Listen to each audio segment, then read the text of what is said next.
In retrospect, the seemingly ordinary dinner at that elegant restaurant proved to be a turning point for Lisa and Tom, one that would later alter the trajectory of their professional lives. While ostensibly enjoying a mere culinary experience during their vacation, beneath the surface lay the seeds of a profound vocational metamorphosis. The restaurant, with its ambient lighting, ornate golden scroll patterns adorning the walls, and understated opulence, had come highly recommended by their hotel concierge as the epitome of authentic regional cuisine. Having traveled extensively throughout their relationship, they had developed a discerning palate for distinguishing between establishments catering predominantly to tourists and those preserving genuine culinary traditions. Lisa adjusted her gold bracelet as she contemplated the intricate layers of flavor in her dish. Her burgundy dress, chosen specifically for this evening, complemented the rich aesthetics of the restaurant. By this point in their journey, she had been meticulously documenting their gastronomic adventures through photography and detailed notes, synthesizing their experiences into what had initially been a personal travel blog but had gradually amassed a substantial following. "I've been reflecting on something Miguel mentioned," she said, referring to their attentive waiter, who had been providing illuminating commentary on each dish. "The notion that culinary traditions serve as an intangible cultural heritage, preserving historical narratives that might otherwise have been lost to time." Tom, who had been observing the methodical precision with which Miguel attended to neighboring tables, nodded thoughtfully. His background in anthropology had predisposed him to analyze such cultural manifestations, albeit typically through a more academic lens. "It's remarkable how food transcends its utilitarian function," he responded, absent-mindedly adjusting his red tie. "Had we approached this trip from a purely touristic perspective, we might have overlooked these nuanced cultural expressions." The waiter approached their table with practiced grace, his burgundy vest with gold embroidery reflecting the restaurant's sophisticated aesthetic.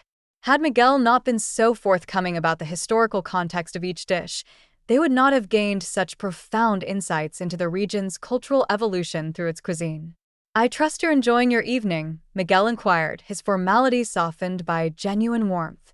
"Our chef would be delighted to know you've been appreciating not merely the flavors, but also the cultural significance of his creations." Lisa and Tom had encountered countless service professionals throughout their travels, yet Miguel's approach stood apart.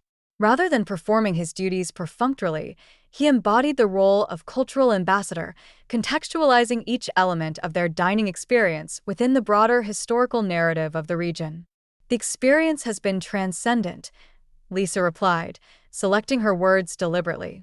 "We've been particularly fascinated by how the fusion of indigenous and colonial influences manifests in the culinary techniques." Miguel's expression revealed subtle gratification at their perceptiveness. "Indeed, what you're tasting is essentially an edible historical document. The avocado and local herbs represent our indigenous foundations, while the preparation methodology reflects European influences that arrived centuries ago."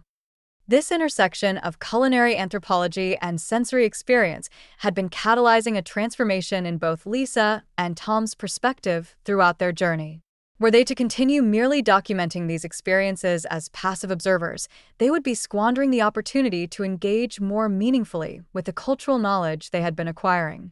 As Miguel gracefully withdrew to attend to other patrons, Tom gazed pensively at the pristine white roses adorning the small vase between them. These flowers had recurred throughout their journey as a symbolic motif in various cultural contexts. "I can't help but wonder," he began, his voice carrying the weight of emergent realization, "whether we might have been approaching our travels from an inherently limited perspective.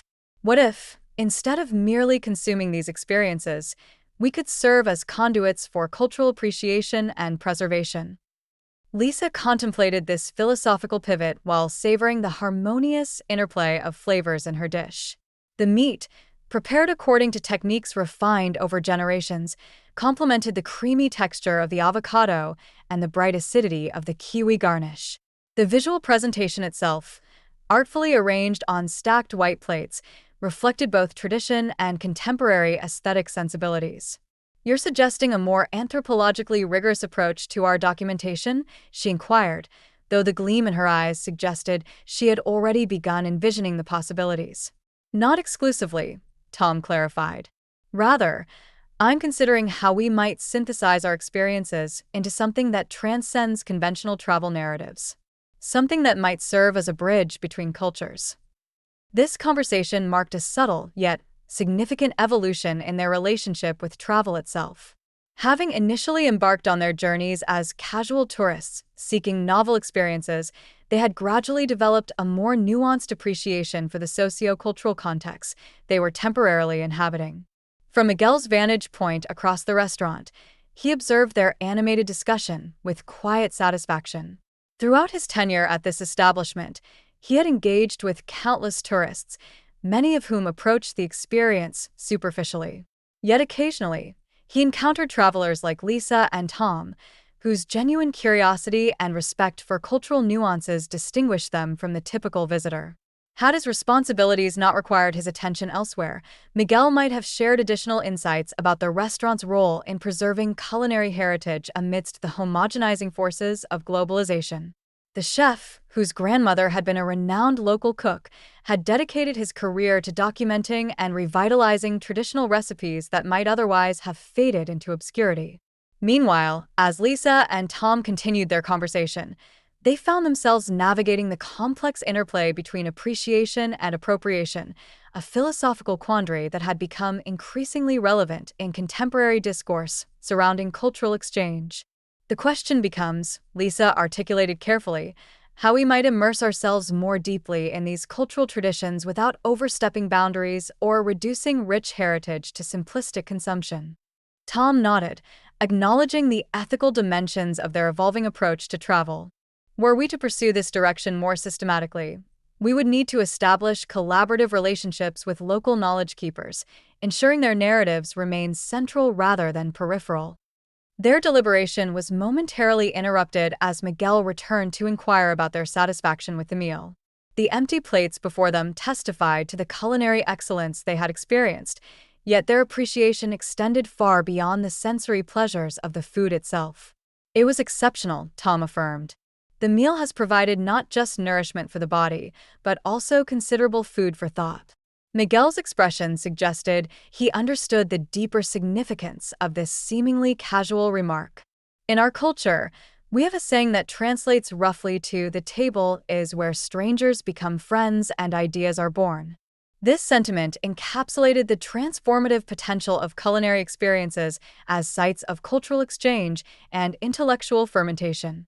For Lisa and Tom, what had commenced as a vacation activity had evolved into something approaching a vocation, a calling to document and disseminate cultural knowledge through the universally accessible medium of food. As they prepared to depart, leaving an appropriate gratuity that acknowledged Miguel's exceptional service, they carried with them not just the memory of exquisite flavors, but also the germination of what would eventually mature into a substantive professional endeavor. Had anyone suggested at the outset of their journey that a fine dining experience would precipitate such a profound reevaluation of their life trajectory, they might have dismissed the notion as hyperbolic. Yet the confluence of their educational backgrounds, accumulated travel experiences, and this particularly illuminating evening had created fertile conditions for intellectual and professional growth. The restaurant, with its meticulous attention to authentic culinary traditions and cultural contextualization, had served as a microcosm of what was possible when heritage was approached with reverence rather than commodified for tourist consumption. As they stepped out into the evening air, the warm glow of the restaurant receding behind them, Lisa and Tom found themselves standing at the threshold of possibility. The conventional tourist attractions that had initially drawn them to this region now seemed secondary to the human connections and cultural insights they had gained through their culinary explorations.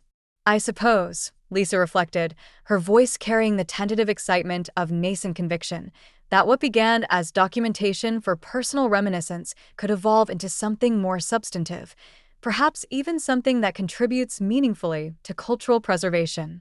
Tom considered this proposition, weighing its implications and potential challenges. The anthropological community has increasingly recognized food as a legitimate domain for studying cultural transmission and adaptation. Should we choose to approach our travels through this lens, we would be participating in a growing academic discourse.